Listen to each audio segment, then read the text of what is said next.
There is a number sitting inside federal law right now, and the second your checking account crosses it, a report gets filed with a federal agency.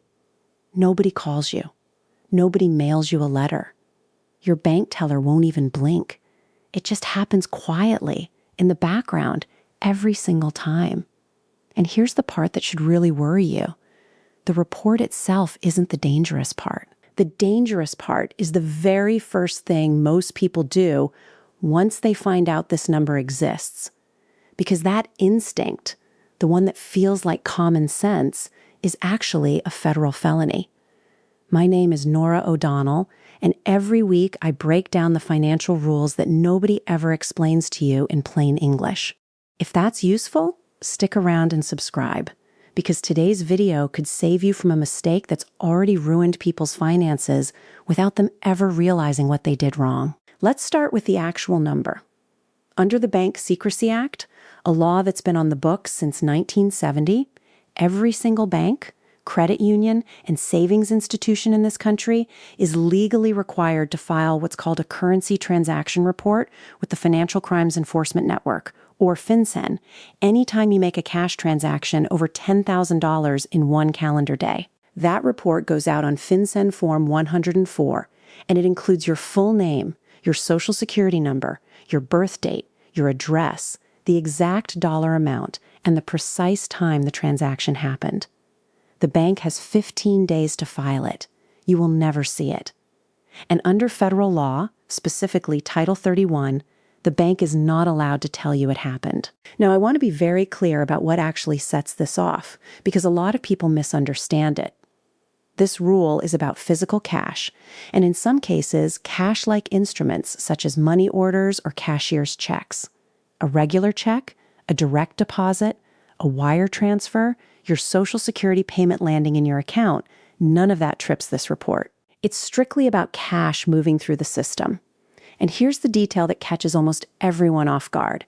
Banks add up every cash transaction you make in a single day across every branch. If you deposit $4,500 at one branch in the morning and $6,000 at another branch that same afternoon, that's $10,500 combined, and it still gets reported. Splitting locations does not help you dodge the threshold. It never has. Here's where people misjudge their own risk in two completely opposite directions. If your monthly deposits are modest, you might assume this rule will simply never touch you. That feels like safety, but it isn't, and I'll explain why in a minute. On the other hand, if you're a retiree with real savings, you might be consolidating accounts, receiving a pension payout, or managing money after losing a spouse. And every one of those moments can quietly trigger a flag.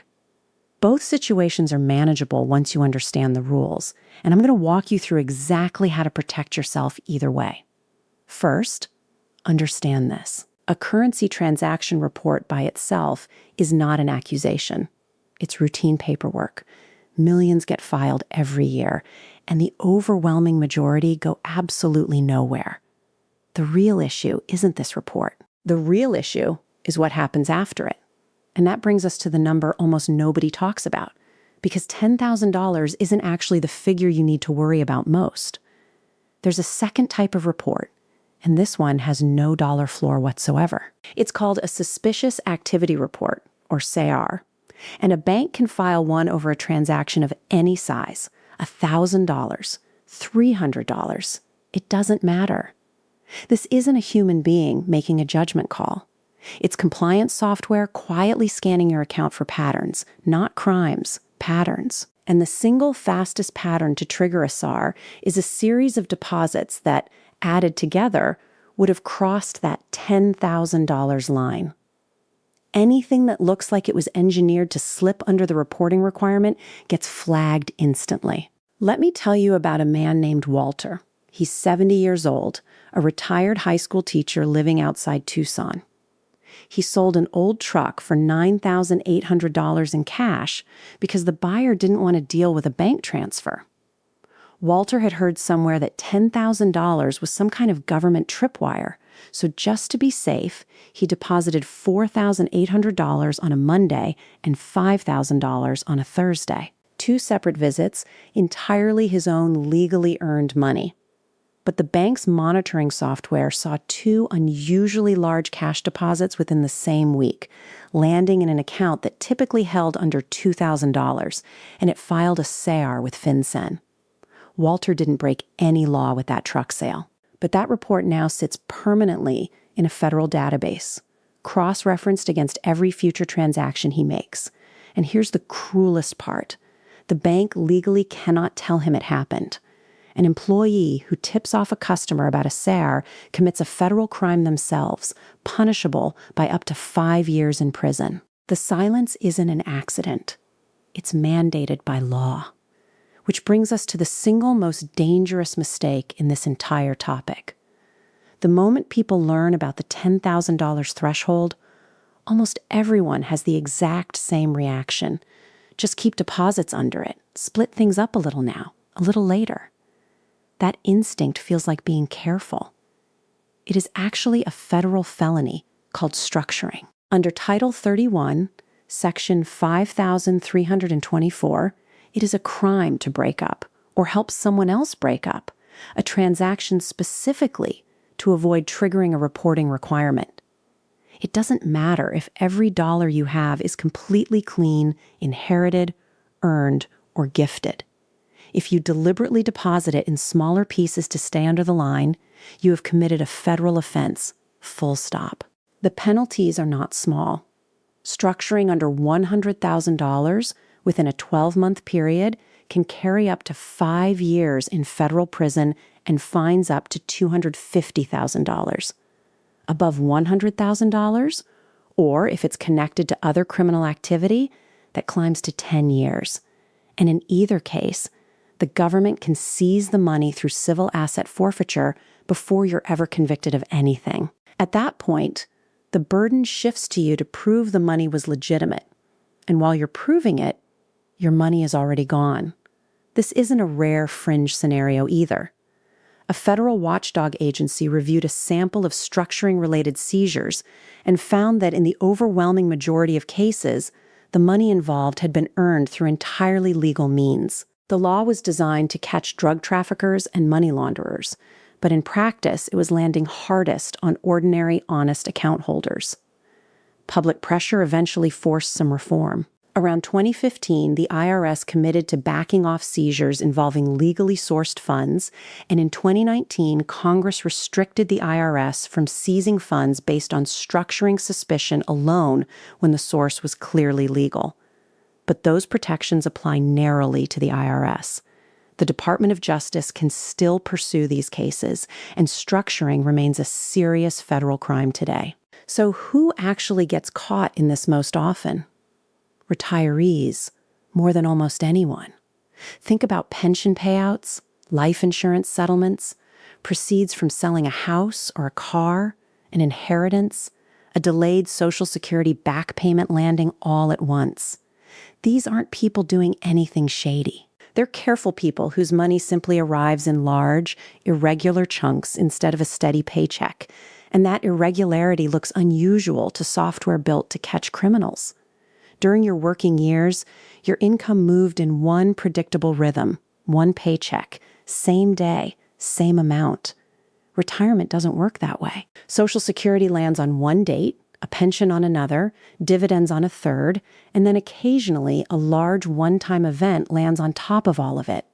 Monitoring systems are built to flag variation, and a retiree's financial life is naturally far more variable than a single steady paycheck ever was. Add to that the fact that many retirees no longer have a financial advisor reviewing things regularly, and these situations can quietly stack up until one transaction finally trips a wire. None of this means you're doing anything wrong. It means the system was built around a financial pattern that doesn't match how retirement income actually flows. Worth knowing, too, the Bank Secrecy Act was expanded significantly after 2001 under the Patriot Act to include terrorism financing, broadening exactly what gets monitored. The system exists to catch criminals, but the software watching your account can't tell the difference between a retired school teacher moving her own savings and someone laundering money. Documentation is the only thing that tells those two stories apart. So here's what actually protects you, and it isn't hiding your money, it's documenting it. Take a woman named Eleanor, 74, a retired bookkeeper in Charlotte. Her mother passed and left her $42,000. Eleanor walked into her bank, deposited the entire amount in one single transaction, and handed the teller a copy of the estate paperwork naming her as the beneficiary, asking that it be noted on the account. A currency transaction report was filed automatically because of the amount, but nothing ever came of it because the documentation was already sitting right there answering every question before it was asked. That's the whole principle. Deposit the full amount at once rather than splitting it. Bring paperwork proving where the money came from, a bill of sale, a signed gift letter stating the amount and that it doesn't need to be repaid, an estate letter, a pension notice. Keep copies for yourself. You'll likely never need them again, but if a question ever comes up, you'll have the answer instantly instead of scrambling. A few more things worth knowing. Keep your money in separate buckets instead of running everything through one checking account. Checking should hold roughly 1 to 2 months of expenses plus a small cushion. Nothing more. It's your wallet, not your vault. A high-yield savings account, FDIC insured, is a far better home for a 3 to 6 month emergency fund, and it actually earns you something instead of losing value to inflation while it sits there. If you're 73 or older and required to take a minimum distribution from a retirement account, taking it in smaller scheduled payments throughout the year instead of one December lump sum is not structuring, it's simply planning. And a routine scheduled withdrawal never reads as suspicious the way one unexplained lump deposit can. Family gifts matter too. There's an annual gift tax exclusion around $19,000 per person for 2026. Go over it, and you're generally expected to file a gift tax form, not to pay anything necessarily, just to report it, and keeping a simple written record protects everyone involved. One more thing, a single, unusually high income year, a big withdrawal, a property sale, an inheritance can quietly push more of your Social Security into taxable territory and can also trigger higher Medicare premiums 2 years later through IRA. Spreading large income events across tax years when you have that option protects you on both fronts. Here is your action plan. Before depositing any large sum, gather the paperwork proving its source. Deposit the full amount in a single transaction rather than splitting it across days or branches. Hand that documentation to the teller in person and ask them to note it. Keep a personal file, physical or digital, of every document tied to a transaction over $5,000. If you're moving your own money between accounts, do it as a single transfer with a clear memo line explaining why. And never, under any circumstance, break a deposit or withdrawal into smaller pieces just to stay under $10,000. A large, legitimate transaction is completely fine. Trying to dodge the report is the only thing that's actually dangerous. One last thought before you go. None of this means you should start keeping cash at home to stay off the radar entirely. I understand the appeal. No bank, no algorithm, no paperwork, but that trade is a bad one. Cash sitting in a house isn't insured. A fire or a burglary takes it permanently, with no way to recover a cent. Large amounts of cash can create their own legal headaches if you're ever asked to prove where they came from. And just like idle money in checking, cash at home loses real value to inflation every single year while earning you nothing at all. The goal was never to hide your money. It's to organize it properly. Clean documentation beats concealment every single time. Your bank isn't required to explain any of this to you, and it isn't allowed to warn you after the fact either.